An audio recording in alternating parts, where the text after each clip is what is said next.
के प्रायोजक हैं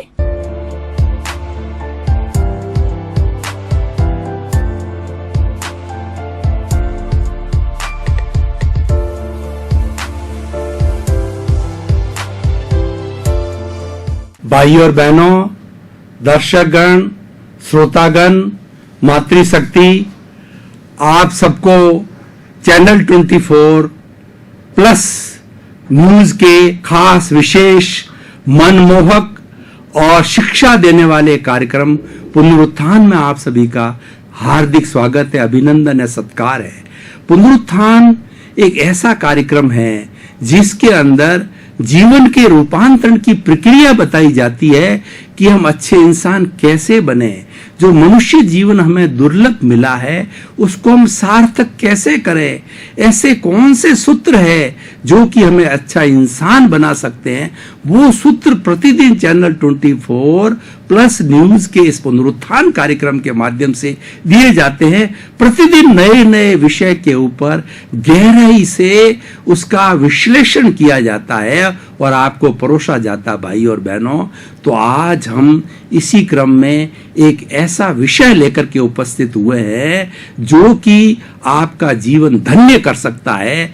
वह विषय है भाग्य एवं पुरुषार्थ। भाग्य और पुरुषार्थ हमारी भारतीय जीवन शैली, भारतीय संस्कृति के दो महान घटक है और ये दोनों एक सिक्के के दो पहलू है। ये एक दूसरे के कॉम्प्लीमेंट्री है, ये एक दूसरे से जुड़े हुए हैं, एक दूसरे के पूरक है। और it is told that every coin contains two faces. ऐसा दुनिया के अंदर कोई सिक्का नहीं होता जिसके एक ही फेस होती है। उसके कितने ही टुकड़े करो लेकिन उसकी दो सरफेसेस हमेशा रहेगी और वो दो सरफेस है भाग्य और पुरुषार्थ। भाग्य पुरुषार्थ वैसे एक जो है कारण है, दूसरा कार्य है। एक का दूसरे में रूपांतरण होता है और हम दार्शनिकता में जाएं तो दोनों एक ही है, एक से दूसरे में बदलता है। एक नंबर दूसरे में बदलता है, दूसरा नंबर एक के अंदर बदलता है। आज हम जो कुछ खा रहे हैं या एंजॉय कर रहे हैं वह हमारा भाग्य है और वो कल बीते हुए कल का मतलब पूर्व जन्म का हमारा पुरुषार्थ अच्छा या बुरा पुरुषार्थ है। उस पुरुषार्थ का कन्वर्शन होकर के, ट्रांसफॉर्मेशन होकर के, रूपांतरण होकर के वह आज भाग्य बना। और हर व्यक्ति पुरुषार्थ करता है, बिना पुरुषार्थ के कोई व्यक्ति रह ही नहीं सकता, क्योंकि हमारा मन, वचन, काया, इनको योग कहा जाता है, इनको त्रिगुप्ती कहा जाता है। इसका कार्य यह है कि निरंतर प्रवृत्ति करते रहना। ऐसा कोई प्राणी नहीं है जिसके पास में 3 है या 2 है या 1 है तो उसका निरंतर उपयोग करता है। ऐसा नहीं होता कि उसका उपयोग करे ही नहीं है, क्योंकि ये प्रक्रिया चलती रहती है। इसीलिए ये हमारा भाग्य और पुरुषार्थ का रूपांतरण है। अब हम इसको अच्छी तरह से समझेंगे कि पुरुषार्थ किसे कहते हैं। पहले हम देखते हैं, पुरुषार्थ का मतलब होता है प्रवृत्ति करना। 3 तरह के जो है हमारे सामने 3 कार्य आते हैं या 3 घटक आते हैं, वृत्ति, प्रवृत्ति और प्रकृति। वृत्ति का मतलब एक्टिविटी, कोई भी कार्य करें, जैसे मैं अंगुली हिला रहा हूं, जैसे मैं बोल रहा हूं, खा रहा हूं, सो रहा हूं, तो ये सारी एक्टिविटीज है। एक व्यक्ति अच्छे या बुरे रूप से एक्टिविटी रोज करता जाए और वो लंबे समय तक करे, 10 दिन करे, 5 दिन करे। उदाहरण के तौर पर भाई और बहनों, दर्शकगण, श्रोतागण, मैं आपको बताना चाहता हूं कि आप प्रतिदिन लेट उठते हैं। मान लीजिए 9-10 बजे उठते हैं, महीना बाद 2 महीना तक आपने ऐसा अपनी जीवन शैली बना दी कि 10 बजे रोज उठना, तो वह क्या हो गया कि वह वृत्ति से प्रवृत्ति हो गई और निरंतर करने से वो प्रकृति बन गई, आदत। जो हम लत कहते हैं, आदत करते हैं। व्यसन की बात लीजिए, व्यसन भी ऐसे ही बनती है। शुरू में किसी मित्र के कहने से जो है कोई भी तरह का व्यसन लिया जाता है, शराब है, गांजा है, अफीम है, वह मित्र के आग्रह से लिया जाता है, दोस्ती से लिया जाता है, ये वृत्ति है। और दूसरा फिर क्या है, उसको थोड़ा स्वाद लगा तो रोज मित्र के पास जाता है और मित्र जो है प्रतिदिन थोड़ा थोड़ा उसको खिलाना चालू करता है, चाहे जर्दा हो, चाहे अफीम हो, चाहे शराब हो, तो ये प्रवृत्ति हो गई। और फिर क्या होता है, अब मित्र ने तो वह खर्चा करना बंद कर दिया, लेकिन वह उसकी प्रकृति बन गई, यानी शरीर उसमें ढल गया, ये व्यसन हो गया, उसके अधीन हो गया। किसी भी वस्तु के अधीन होना ये व्यसन कहलाता है, ये उसकी प्रकृति कहलाती है। अब वापस 10 बजे का समय आया, जिस समय वो रोज मित्र के पास जाकर के वो जो है वो अफीम लेता था, वो समय आता है बॉडी अफीम मांगती है। तो ये क्या हो गया, लाचार हो गया, ये व्यसन हो गया, ये प्रकृति हो गई। मैं ये कह रहा था ये तो बुरा पुरुषार्थ है, क्योंकि इस दुनिया के अंदर 3 बातें हैं, गे, हे और उपादेय। हर व्यक्ति को, हर प्राणी को इस जगत के अंदर जो अच्छाई बुराई है, ईश्वर ने कोई बुराई नहीं बनाई। ईश्वर अपने आप पे कभी ब्लेम नहीं लेता, क्योंकि ईश्वर सर्वगुण संपन्न है, वो सबका भला करता है। जो बुरा करते हैं वो हम स्वयं करते हैं, हमारे कर्म करते हैं। इसलिए कर्मों के लिए कहा जाता है, इस सृष्टि में 33 करोड़ देवता में से कोई कितना भी शक्तिशाली हो तो वह किसी भी व्यक्ति का कोई भला नहीं कर सकता, और कितना ही शक्तिशाली देव हो, मनुष्य हो, तिर्यंच हो, उसका बुरा नहीं कर सकता। करते हैं, उसके कर्म करते हैं। इसीलिए कहा गया है, को सुख को दुख देत है और कर्म देत झकझोर। उर्जत सुरजत आप ही ध्वजा पवन के फेर। रामदेव जी के मंदिर पर ध्वजा अपने आप जो है ना उल्टी होती है, सीधी होती है, पवन के फेर से होती है। तो हमारा अच्छा बुरा जो होता है हम कर्मों के से होता है। तो हम कह रहे थे कि हर कार्य व्यक्ति को ज्ञेय, उसकी जानकारी होनी चाहिए। और दूसरा होता है हे, अब हमें अपने विवेक को काम लेना है। जो आज हम भाग्य और पुरुषार्थ की बात कर रहे हैं, तो उसमें अच्छा भाग्य बनाने के लिए, अच्छा पुरुषार्थ करने के लिए हमें इस हेय और उपादेय को समझना है। और हेय और उपादेय को अलग करने वाला विवेक, इसीलिए कहा गया है कि विवेगे धम्म माइये, विवेक ही धर्म है। जितना जितना आप अपना एक्सपीरियंस लगाओगे, विवेक को लगाओगे, प्रज्ञा को जागृत करोगे, भीतर के सच को अप्लाई करोगे, सत्य को अप्लाई करोगे, वो सारा विवेक है, उतना उतना हमारा शत पुरुषार्थ बनेगा। और क्योंकि विवेक जो अगर व्यक्ति में जागृत हो जाता है, वह व्यक्ति को बुराई नहीं करने देता, वो हमेशा उपादेय की ओर ले जाता। हे का मतलब छोड़ना, उपादेय का मतलब ग्रहण करना। हमारा शत पुरुषार्थ ये है, अच्छाई अच्छाई को ग्रहण करें, बुराई बुराई को छोड़ें। वो शत पुरुषार्थ होता है कि इस दुनिया के अंदर देखिए, गुलाब का जो फूल होता है वो कांटों से फूल का निर्माण होता है, कांटों से फूल की उत्पत्ति होती। बिना कांटों के गुलाब का फूल पैदा नहीं हो सकता। कहने का मतलब ये कि कांटे और फूल साथ रहते हैं, अच्छाई बुराई साथ रहती है। इसीलिए कहा गया है कि हमारा हृदय है वह कुरुक्षेत्र का मैदान है। इसमें कौरव रूपी जो है वो बुराइयां इसके अंदर है और पांडव रूपी अच्छाइयां है। जैसे कुरुक्षेत्र के अंदर, महाभारत के अंदर जो कौरव और पांडव लड़े थे और युद्ध किया था, महाभारत 18 दिन तक चला था, उसी तरीके से ये अच्छाइयां और बुराइयां, कौरव पांडव हमारे हृदय में हर समय लड़ते रहते हैं। और इसमें से जो विजयी होता है, जैसे पांडव विजय हो गई, वो आत्मा की विजय है, वह व्यक्ति शत पुरुषार्थ कहलाता है। और कौरवों की विजय हो गई, यानी बुराइयों की और विजयी हो गई, तो वो अशत पुरुषार्थ कहलाता है। वो व्यक्ति दुराचारी होगा, व्यभिचारी होगा, चोर होगा, डाकू होगा, अपराधी होगा, गलत लाइन के अंदर चला जाएगा। तो भाई और बहनों, दर्शकगण श्रोतागण, बीज का वपन करने तक हम स्वतंत्र हैं, लेकिन हमने बीज का वपन कर दिया। वपन करने के बाद के अंदर जो पौधा होगा वह उसका कैसा फल मिलेगा वह हमारे हाथ में नहीं है।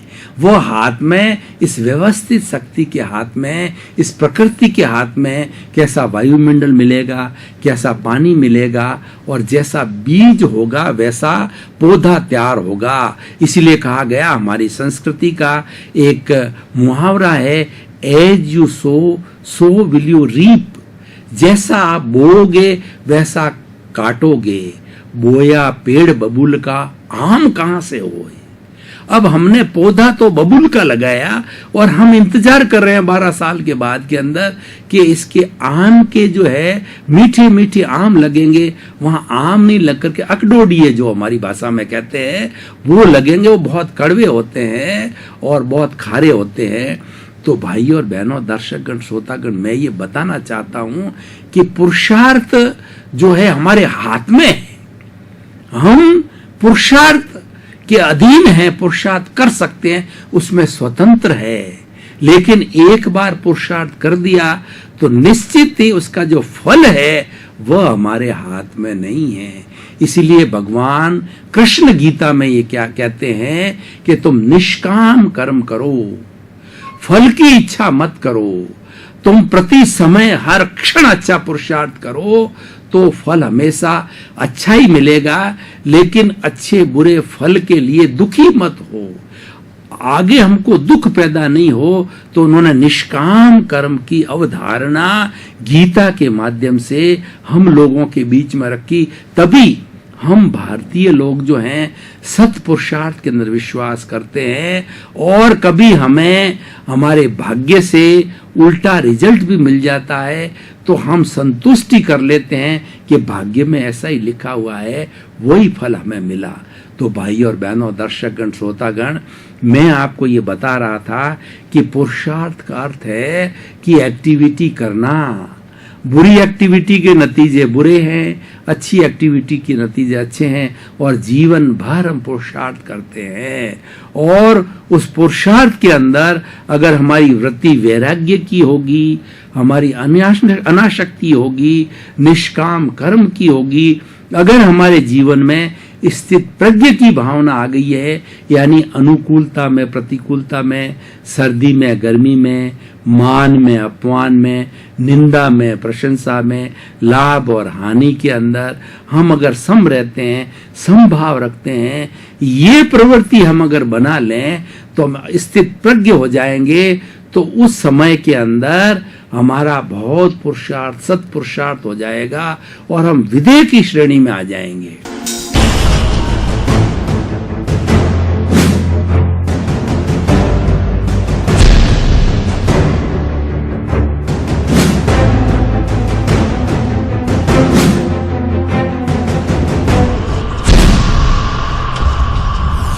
हम भावना में रहता है वह विधेय हो जाता है। विधेय का मतलब होता है कि शरीर में रहते रहते भी शरीर इसका उसको भान नहीं रहता है, वो आत्मा की शुद्ध अवस्था में चला जाता है।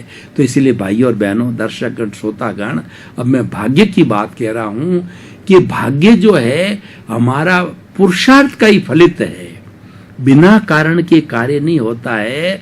तो हमारा कारण हो गया पुरुषार्थ और कार्य हो गया भाग्य। और जब हम उस भाग्य को भोग रहे हैं, अब हम जिस भाग्य को भोग रहे हैं कि हमारी उन्नति हो रही है या अवनति हो रही है, ये भाग्य का जो हम भोग कर रहे हैं, ये जो है हमारा इस वक्त के अंदर कारण बन गया। और आने वाले समय के अंदर इसका जो वापस हमने ये भोगने के साथ साथ में कैसी प्रवृत्ति रखी, कैसी भावना रखी और नया बीज बोया, उस नए बीज का जो है कार्य आने वाले अगले जन्म के अंदर जो है फिर वो हमारे सामने भाग्य बन के आएगा। इसीलिए भूत का पुरुषार्थ आज का भाग्य, वर्तमान का पुरुषार्थ कल का भाग्य। यानी ये साइकिल हो गई, इधर से उधर उधर से उधर ये साइकिल चलती रहती है, लेकिन दोनों चीज एक ही है। ये कन्वर्ट होती है, फल देने की अवस्था आती है जब वो भाग्य बन जाती है, और जब कारण की अवस्था होती है, जब कार्य करने की अवस्था होती है, तो वह पुरुषार्थ बन जाता है। अब हमें पता नहीं है कि हमारा भाग्य अच्छा है या बुरा है, पहले जन्म में हमने क्या कार्य किया हमको मालूम नहीं है। लेकिन हमको मालूम नहीं है तो हम पुरुषार्थ के ऊपर जोर रखें। पुरुषार्थ कौन सा? सत पुरुषार्थ, जो हमारे समाज ने अच्छी मान्यताओं को स्वीकृति दी, वो कार्य करते रहें। एथिक्स जिसको बोलते हैं, जो समाज के शुद्ध नियम बने हुए हैं, उन नियमों का पालन करते रहें, वो हमारा शुद्ध पुरुषार्थ है, वो हमारा शुभ पुरुषार्थ है। और उसके विरुद्ध जावें तो वो अशुद्ध पुरुषार्थ है, अशुभ पुरुषार्थ है। तो दोनों तरह के पुरुषार्थ, इसीलिए हमारी भारतीय संस्कृति हमारी पुरुषार्थ प्रधान संस्कृति कही जाती है, भाग्य प्रधान नहीं है। क्योंकि भाग्य तो उसका प्रोडक्ट है, उसका कन्वर्शन है, वो बदल के होगा ही, लेकिन हमको पता नहीं है कि वो कैसे बदलेगा, कब बदलेगा, हमको जानकारी नहीं है। इसीलिए हम पुरुषार्थ पर जोर रखें, और पुरुषार्थ करने से व्यक्ति जो है, छोटा से छोटा व्यक्ति महान बन सकता है। आज के सिनेरियो की हम एक उदाहरण दें कि हमारे वर्तमान में भारतवर्ष के प्रधानमंत्री भाई नरेंद्र मोदी हैं।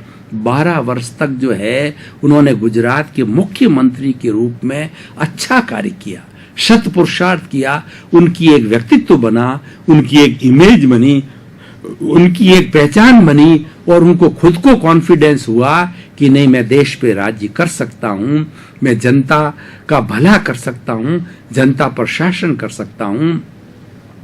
तो उनके मन में उत्कंठा पैदा हुई, उनके मन में संकल्प शक्ति पैदा हुई, और उन्होंने कई संघर्ष झेले। उनको उनकी खुद के पार्टी के लोग हैं, वो उभारना नहीं चाहते थे, उभरने देना नहीं चाहते थे, लेकिन नियति को मंजूर था। वो उभरे, संघर्ष किए, और करते करते आज वो देश के सर्वोच्च बन गए, एनडीए के सर्वोच्च बन गए, बीजेपी के सर्वोच्च बन गए, और आज हमारे भारत में नहीं, विश्व में नंबर 1 हो गए। जिस देश के अंदर जाते हैं, वहाँ के राष्ट्रपति, प्रधानमंत्री से ऐसी बात करते हैं जैसे कि चिर परिचित मित्र हो, और उस मित्रता का फायदा देश के कल्याण के लिए करते हैं। यानी एक अच्छा व्यक्तित्व, एक अच्छा पुरुषार्थ। और इतना ऐसा वो क्यों कर पाते हैं? कैसे होता है कि वो निरंतर पुरुषार्थ में विश्वास करते हैं। कैसा पुरुषार्थ? सत्य पुरुषार्थ के अंदर, अच्छे पुरुषार्थ के अंदर विश्वास करते हैं।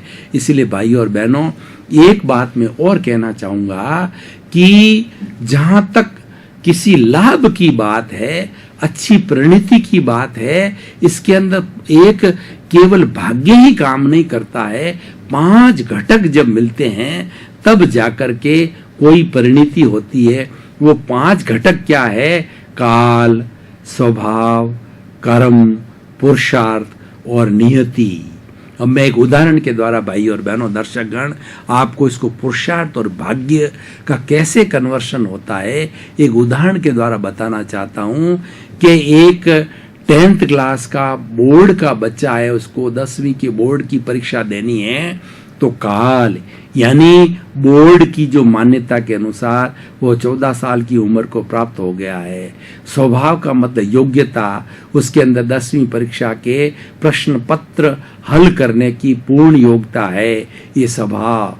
और ये काल, स्वभाव और कर्म, कर्म का मतलब वह है वो कार्य करता रहता है, खूब मेहनत करता है, पढ़ता है और लिखता है और दृढ़चित्त होकर करता है। तो ये काल, स्वभाव, कर्म और पुरुषार्थ का मतलब होता है कि खूब अच्छा कार्य करता है, शत दिशा के अंदर कार्य करता है। और कर्म का मतलब यहाँ था कि भाग्य उसका साथ दे रहा है कि 10वीं बोर्ड की परीक्षा पास करेगा। अब 5वां फैक्टर, अब ये 5 मिलते हैं जब जाकर निष्पत्ति आती है वह। इसीलिए मैं कर्म और पुरुषार्थ का निष्कर्ष देना चाहूंगा कि अब ये नियति कि बोर्ड की परीक्षा कल सुबह है, रात्रि में उसको इतना भयंकर ज्वर हो गया कि उसकी चेतना ही गायब हो गई। वो कुछ समझ ही नहीं पा रहा है तो कैसे परीक्षा देगा। इसका मतलब 4 फैक्टर तो उसकी मदद कर रहे थे, लेकिन जो नियति को मंजूर नहीं था और वो बोर्ड की परीक्षा नहीं दे पाया, उसकी चेतना ही लौट के नहीं आई, कोमा में चला गया, इतना भयंकर ज्वर हुआ, परीक्षा की डेट्स एंड हुई, जब जाकर के ठीक हुआ तो वो दे नहीं पाया, नियति नहीं थी। तो भाई और बहनों, दर्शकगण, श्रोतागण, इस उदाहरण के द्वारा मैं बताना चाहता हूं कि सब कुछ हिडन है और हमको फल मिलेगा ही, हम कुछ नहीं कह सकते, क्योंकि चारों फैक्टर हमारे साथ हो, नियति को मंजूर ना हो तो कार्य कोई हो या ना हो, यह भी कोई जरूरी नहीं होगा ही।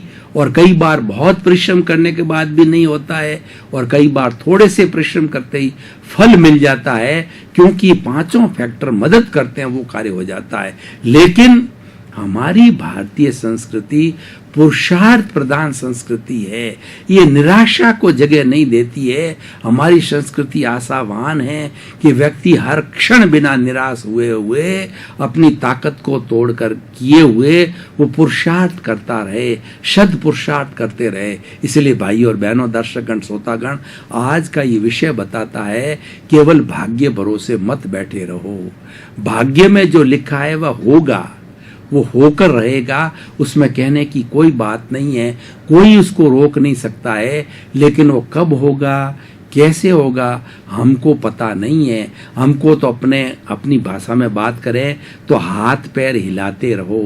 उदाहरण के तौर पर भाई और बहनों, दर्शकगण, श्रोतागण, मैं बताना चाहूंगा कि कोई व्यक्ति, दुकानदार 365 दिन दुकान चलाता है, और एक दिन की बात करें तो सुबह 8 बजे से रात के 8 बजे 12 घंटे तक वो दुकान पे बैठा रहता है। तो कई बार तो क्या होता है कि 11 घंटे तक तो ग्राहक आते ही नहीं है। जो 12वां घंटा ऐसा आता है कि वो 12 घंटे की लेट निकाल देता है। तो 365 दिन के अंदर भाग्य जो है, हो सकता है 30 दिन अच्छा चले, और नॉर्मल हर व्यक्ति के साथ होता है। एवरी डे अच्छा भाग्य और अच्छा रिजल्ट मिलना जरूरी नहीं है, लेकिन ये साइकिल है, मिलता अवश्य है। कुछ ही समय में इतना ज्यादा मिल जाता है कि पुरानी सारी लेट निकाल जाता है।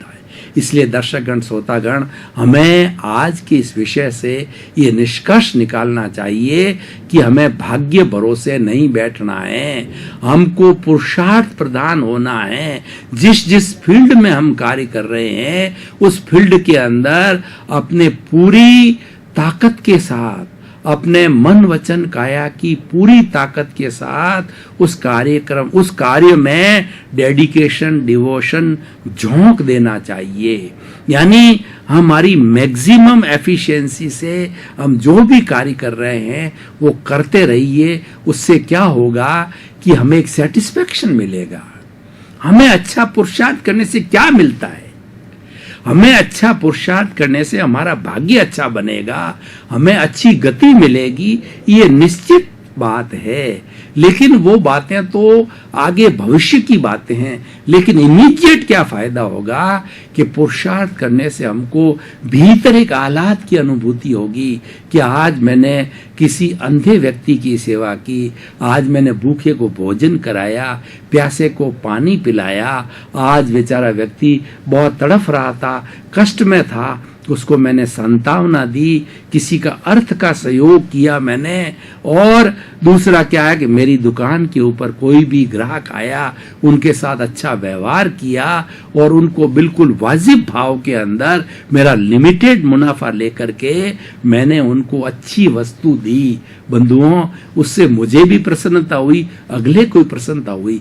इसलिए दर्शकगण, श्रोतागण, मुख्य बात यह है कि हमारा जो साधन, जिसका साधन शुद्ध है उसका ही साध्य शुद्ध होगा। महात्मा गांधी ने कहा गया है, हमारी संस्कृति कहती है कि साध्य को शुद्ध करने के लिए साधन का शुद्ध होना चाहिए।